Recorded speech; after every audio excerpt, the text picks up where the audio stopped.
Bill Maher didn't just clap back. He launched a verbal missile straight through the heart of woke hypocrisy. The same elites who wrap themselves in the flag while trashing everything it stands for, Maher shredded them on sight. They thought they were untouchable. Maher thought otherwise. He unleashed a no-holds-barred truth assault that left the sanctimonious crowd gasping for cover. What did they say that triggered the firestorm? And how brutal was Maher's blowback? Let's just say, this wasn't a debate, it was a massacre. Stay locked in, because I've got the unfiltered fallout, and it's nuclear. History of sucking. Maher's opening strike, a full-on blitz against the woke puppet masters masquerading as liberal leaders, people so bitter toward America, you'd swear they think it's the villain of human history. But Maher wasn't just annoyed, he was furious. What flipped the switch? The venom they're pumping into young minds.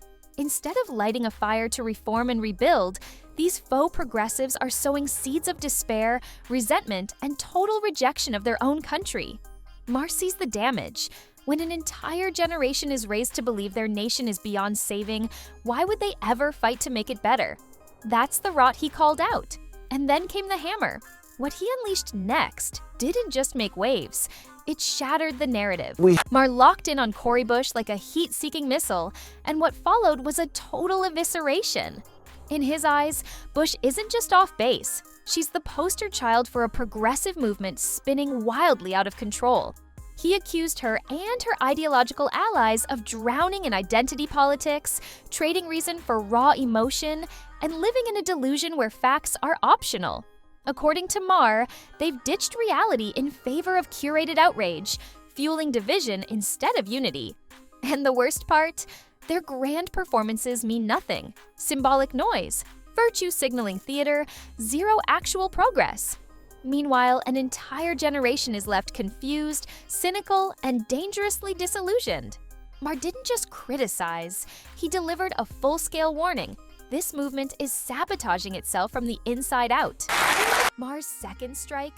A scorcher designed to send the woke crowd into a full-blown meltdown. He wasn't mincing words. If you're going to scream that America is stolen land, then don't just slap a land acknowledgement in your Instagram bio while sipping lattes on the property you refuse to give up. He ripped the mask off the hypocrisy.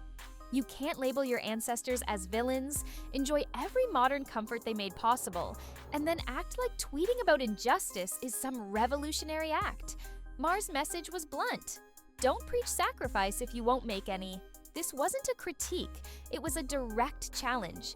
If you truly believe your outrage, prove it. Otherwise, spare us the performative guilt parade and admit it's just trendy outrage with zero backbone. And just when the air was thick with heat, Maher turned his sights to AOC, and what he says next turns the temperature up to incinerate. Maher didn't flinch. He torched AOC's claim that America hates women with cold, hard truth. He questioned if she even sees beyond her activist bubble.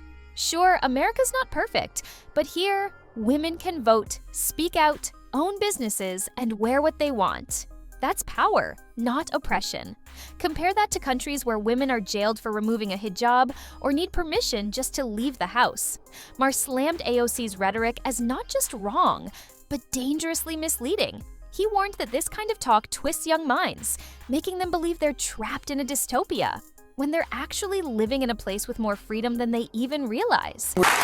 Maher dropped another bomb, this time straight at Bernie Sanders and Jamal Bowman, the self-declared slayers of the oligarchy. But Maher wasn't buying the act. He called out the glaring contradiction. How do you rage against billionaire control while riding the wave of Democratic mega donors? George Soros, Michael Bloomberg, Reid Hoffman. These aren't just wealthy supporters. They shape agendas, bankroll campaigns, and steer public opinion like puppet masters. Yet somehow, Bowman and Bernie never mentioned them when bashing capitalism. Maher tore into the double standard. You can't scream about the system while standing on a stage built by billionaires.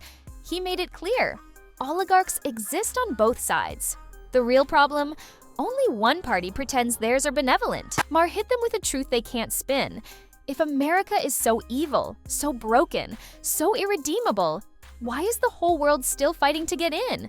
He pointed to families in Africa, Asia, and South America, people living on pennies, risking everything, crossing deserts and oceans, not for some fantasy, but for freedom, opportunity, and a shot at something better. That alone exposes the lie. While the loudest critics scream about oppression, the rest of the world sees America not as a nightmare, but as a lifeline. Maher's message was brutal and undeniable. Yes, this country has flaws, but the right to shout about them without fear is a freedom too many take for granted. And that's the hypocrisy he won't let slide. You can't trash the house while refusing to leave it, especially when millions are still dying to get through the door. If Democrats have any hope of bouncing back in 2028, Maher says they better wake up fast. America isn't the apocalyptic wasteland they keep painting it to be, and voters made that crystal clear in 2024 when they handed the win to Trump.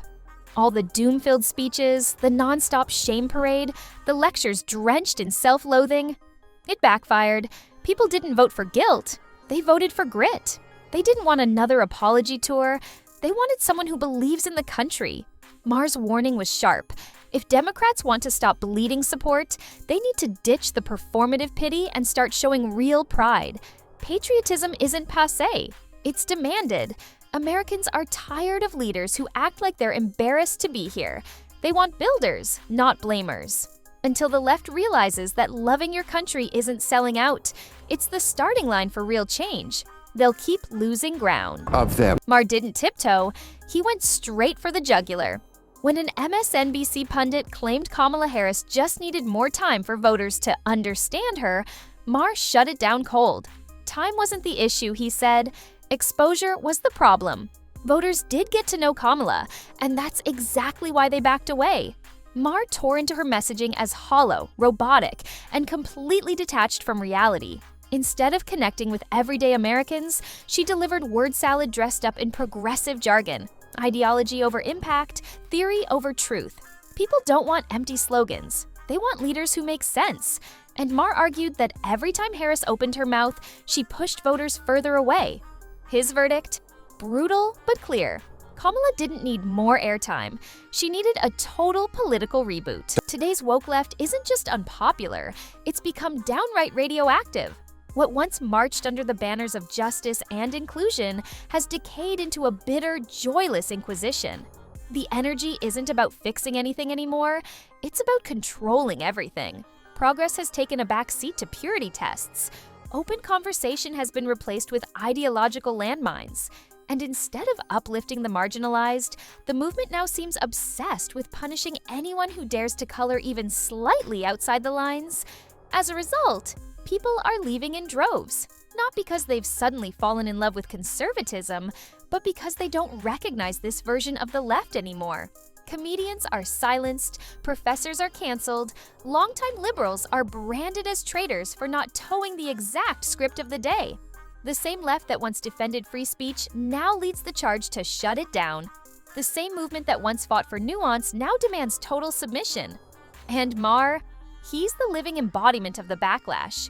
A man who once stood proudly on the left, but now finds himself exiled for daring to call out the madness. He's not defecting to the right. He's planting his flag on sanity, warning that the woke movement hasn't just lost its appeal, it's burned through its identity and is now eating itself alive. And that brings us to the end of today's takedown. If you felt the fire, smash that like button, subscribe to the channel, and get ready, because we've got more truth bombs coming your way. Thanks for watching, and we'll see you in the next one.